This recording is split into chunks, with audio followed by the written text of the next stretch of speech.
Okay, so we'll collect up all these supplies, we'll make some more magnum ammo, and then we'll make some progress. This should put us up to 80 rounds-ish of magnum ammo, 70, 80.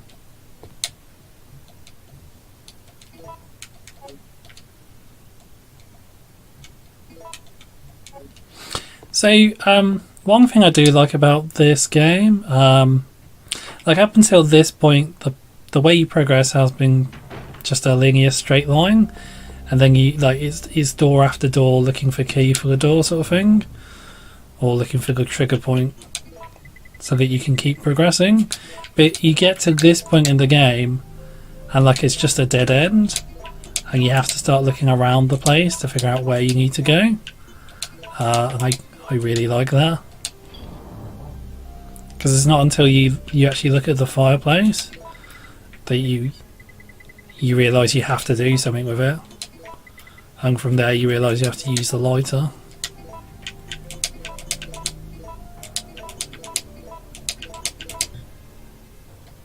Whoops. I was thinking, why isn't that working? And then I realised in that split second I was trying to combine it with the lighter. Yeah. But yeah, we're up to 82 magnum rounds, and that's after using some. So that's not too bad. I think, if I remember correctly, the final area, the factory, there's actually some more gunpowder there, like I think 3 lots of each at least. So we might be able to get over 100 magnum rounds, which would be nice. And I think there's a few random one-off drops of magnum ammo as well. But I mean, we've got probably enough to kill everything left in the game of magnum ammo so far. Combine that with the ammo we got for the other guns, and we're not doing too badly.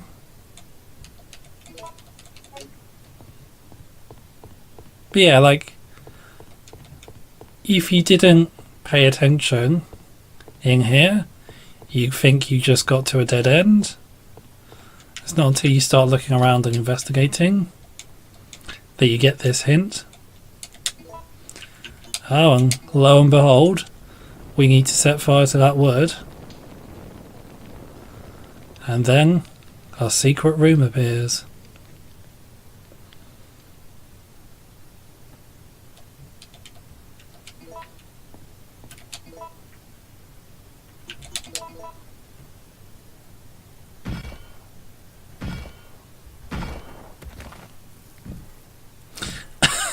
I love that pose Jill is pulling. Just looks so bizarre.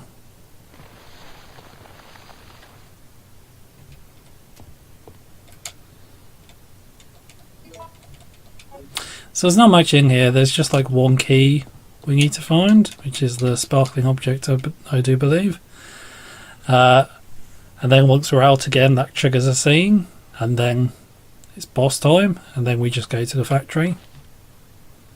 This is pretty interesting. So this is about the zombies. Sort of observations about the zombies.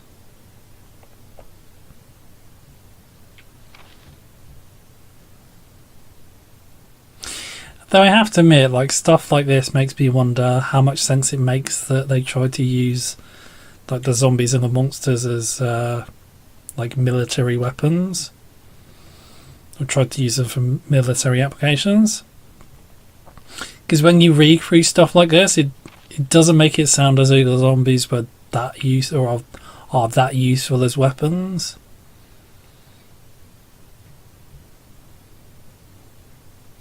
Or like the giant alligator, like, I know that is an intentional infection, but like, how useful would that be as a weapon? I mean, the hunters are okay, but you can't, as far as I know, you can't tell them to target something. Like, you can't pick a target. So they're really good, like, merciless killing machines. Oh, there's Nemesis. I think they mention, yeah, it mentions the worm here as well. So they're really good, like, merciless killing machines, but like, if you're spending like millions on a weapon, surely you want some control over it. You know what I mean? Like with a virus, like it's cool that you can just, well, cool might not be the right word, but it's cool that you can just drop the virus on a location and it causes chaos and devastation. You know, much like poison and chemical warfare has been used in the past in wars. But like, aside from that, as a targeted weapon, it's not very useful.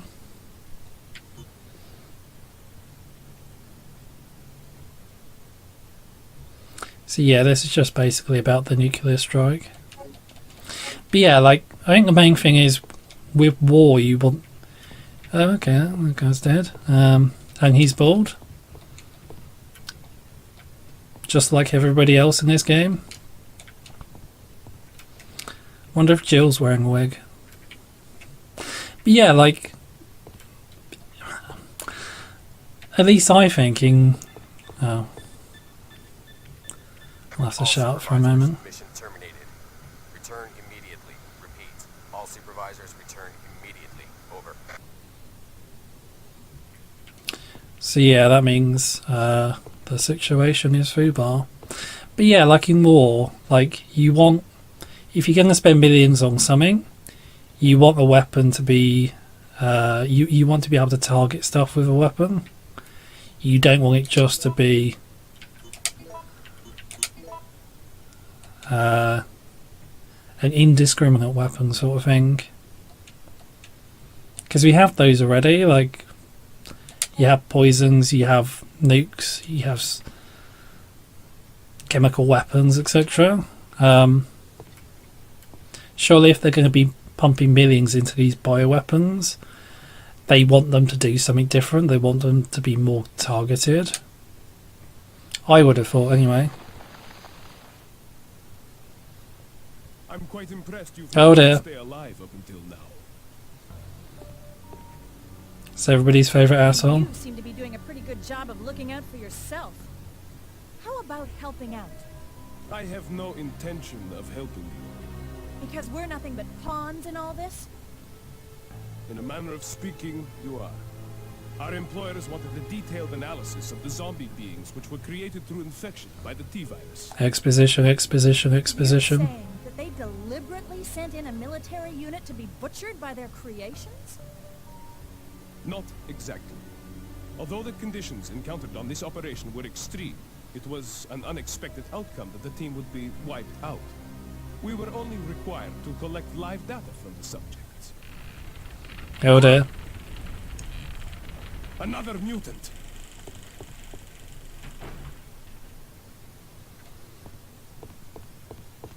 So yeah, we need to save here because the next step is the is it Gravedigger fight, which is a really cool name for a monster.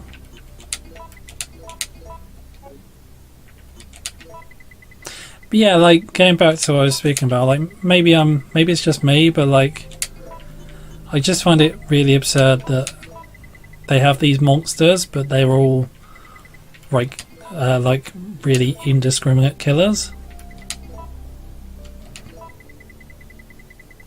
And it's only really the robot-y ones from the later games that, you know, the ones that have sort of more mechanical parts. There's only like one or two, I think. Like the... What's the one in... Is it Dark Side Chronicles or Umbrella Chronicles? Talos, is that it?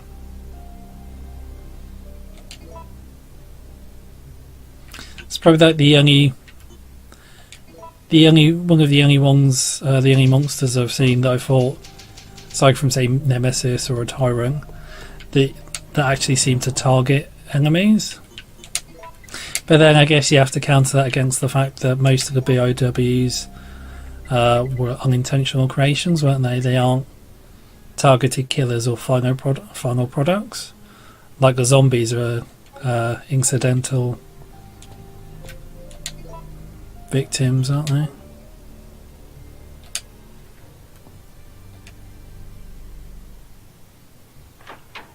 and the a lot of the other creatures we see were created incidentally as well.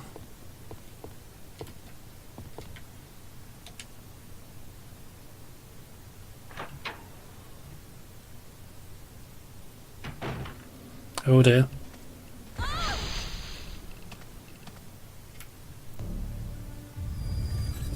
What's going on? Whoa! Oh my. Oh dear. Wow. What is that? I think she knows. So yeah, the Gravedigger is just like a giant penis. Oh dear.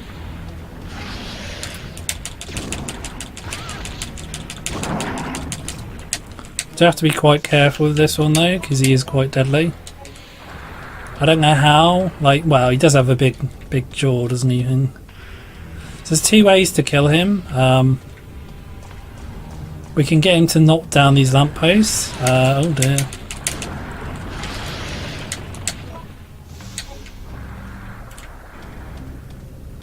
And then shoot the lamppost to electrocute him. Or alternatively, we can just shoot him.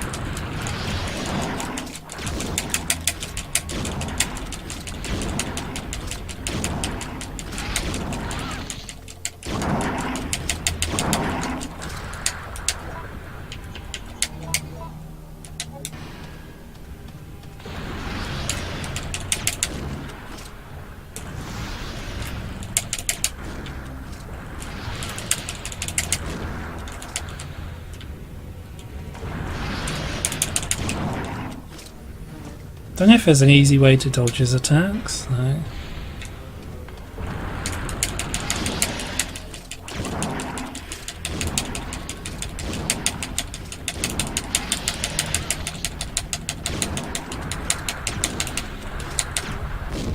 Oh. So yeah, you can get him to do this and then try and electrocute him with those. So it makes more sense to me to just shoot him.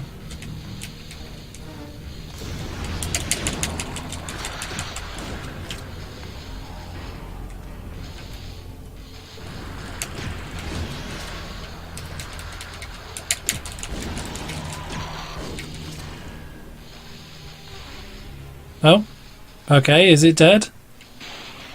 Yes, apparently so. Don't step in the water though. Oh damn, look at that. That's pretty cool.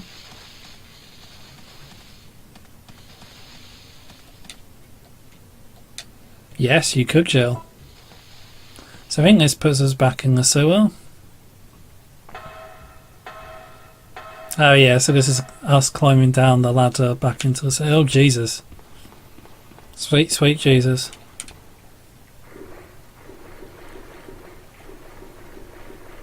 So the spiders are pretty useless generally, but then I don't want to take them for granted either, because they can still poison us.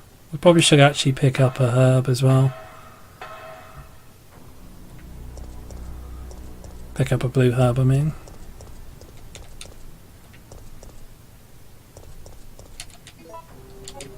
Yeah, we got plenty of space, haven't we?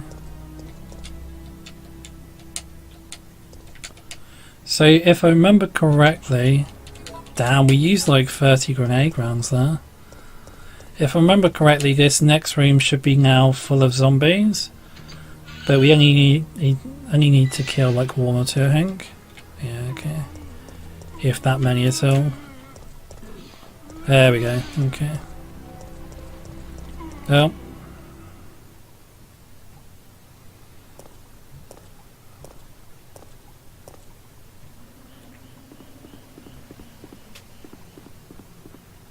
Is this place clear? Oh, nice. Well, that's something at least.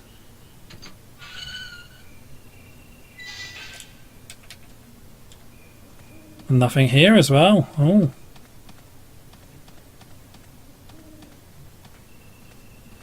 We got the magnum rounds from that guy, didn't we? Yeah.